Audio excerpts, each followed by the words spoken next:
May mga gusto lang po akong i-clarify doon sa mga interviews at mga sagot ng nanay ko po sa mga interviews niya po. Unang-una po yung 70K na incentives po na sinasabi niya from World Championships 2021 po. Unang-una po 2022 po yun. At hindi lang po 70K yung na-receive ko po doon. Alam ko 6 digits po yun. Dahil dalawa po yung nakuha kong medalya. After nun, mga bandang December, umuwi ako sa Pilipinas. Nakikita kami ng mama ko. At hindi niya sa akin sinasabi na na-receive niya na pala yung incentives ko from World Championships. Hindi ko pa po malalaman na na-receive niya na po yung incentives ko kung hindi ko pa po hinanap. Never ko na po na-receive yung incentives ko po na yun. At never ko na rin naman po na hiningi yun sa kanila. Binigay ko na at wala na po yun sa akin. Ang sa akin lang naman, gusto ko malaman kung saan napunta yung incentives ko po na yun. Yung principle po kasi dito wala po sa liit o laki ng amount po na incentives po na ginalaw niya. Kundi po sa pagtago at paggalaw niya nang wala ko pong consent, yung pinapoint ko po sa kanya. At yung about sa red flag daw po si Chloe na sinabi ng mama ko, hinusgahan niya po agad si Chloe sa pananamit at sa pag-akto po niya. Magkaiba po ng kinalakihan. Unang-una, lumaki si Chloe sa Australia at ayun yung nakagisnay niyang culture. At ibang-iba po talaga sa Pilipinas kung paano tayo gumalaw, magsalita o manamit po. At yung about po sa yung mauubos po yung anak ko, nasabi po ng mama ko. Unang-una po si Chloe po may sarili po siyang income. Lahat po ng nakikita niyong gamit o yung pag-travel niya kung saan-saan po. Galing po yun sa pinagpaguran niya po. At bakit naman po ako mauubos? Gaya nga po ng sinabi ko, si Chloe po may sarili po siyang income. And lahat po ng bank account ko po nasa mama ko po. At may mga instances po talaga na si Chloe po yung sumasalo sa akin that time po. Bukod sa incentives po, nasa kanya din kasi yung bank account ko sa monthly allowances sa pag-gymnastics ko. And nung nakuha ko na yung bank account ko po na yun, doon ko po nalaman na inuubos niya po yung laman nun. And nasa akin po yung mga bank statement ng withdrawal po na ginagawa niya po. Sabi niya pa nagsimula daw yung hindi namin pagkakaintindihan dahil kay Chloe daw po. Opo, totoo po yun.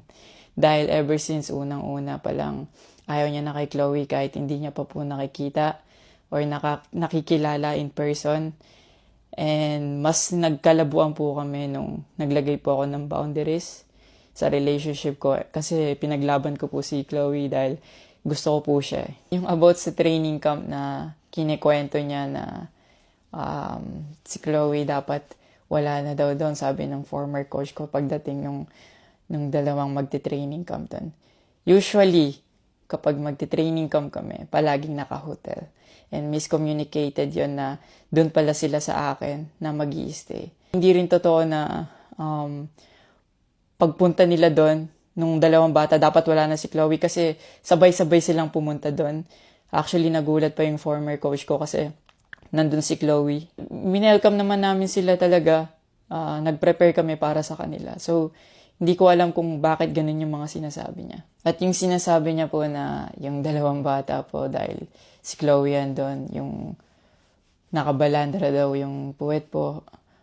Bilang nakakatandang kapatid po, bilang boyfriend ni Chloe po, at bilang ate at kuya po, kami po aalagaan po namin sila. Hindi namin po gagawin yung mga iniisip niya na ganon. Ang dumi niya mag-isip at hindi appropriate yon para sa akin at disrespectful yon actually sa akin and kay Chloe po. Yung sinasabi niya na so dapat wala daw pong outsider or guest po doon sa apartment ko po. Di din po yung totoo kasi wala naman pong naka-indicate or nakalagay sa contract na bawal yung guest or outsider sa loob po ng apartment po. And actually, invited po si Chloe ng former coach ko from Japan nung SEA Games pa lang po sa Vietnam. So, sinabihan kami na invite mo na lang si Chloe sa Japan and doon kayo mag-hangout. Sabi niya pa na feeling niya daw, nilalayo ako ni Chloe sa kanila. Unang-una po yun, months before nun, kasi uuwi ako parang 3 days yun. Sinabihan ko na sila na mag-i-spend time ako kay Chloe. Nagpunta kami sa Baguio. Sinama ko si Chloe, nag-spend time kami. Nakikipaghalubilo naman po kami, hindi naman ako nilalayo ni Chloe. Actually, pumunta pa kami sa Pangasinan. Like, po kami doon, parang meet and greet. Yeah. Tapos after nun, nagpunta tayo ng Baguio. And then, ikaw pa nga nag-aya na yung sa bike. Yeah, Because we didn't know tayo. what to do Yeah. after nung kumain, because they were like, oh, what do we do? I was like, oh, let's go sa Burnham Park. Yeah. So that we can take the little kids to go biking. Yeah. So I'll just attach a screenshot of me saying sorry at that time if they felt left out when we were all hanging out sa Baguio. So you guys can just pause and read. Actually, nagkita po yung mama ko and yung family ni Chloe twice po.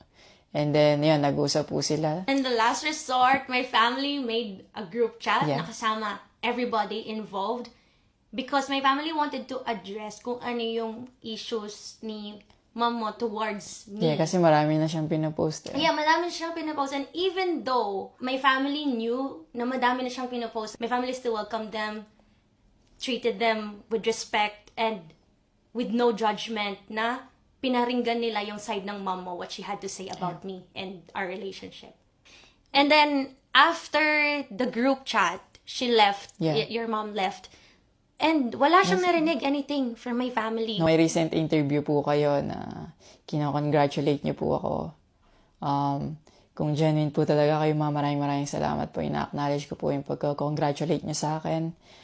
Pero nagpa-flashback pa rin po talaga yung masasakit yung sinabi sa akin at yung mga hindi nyo pag-wish well sa akin. Like, tumatatak po yan sa akin talaga. Ang message ko po sa inyo na mag-heal kayo, mag-move on, at napatawad ko na kayo long time ago po. Pinagpe-pray ko na maging safe kayo palagi at nasa maayos kayong kalagayan dyan lahat. Tigilan na po natin to at i-celebrate na lang po natin yung mga ginawa po ng paghihirap, pagsasakripisyo ng bawat atletang Pilipino dito sa Olympics.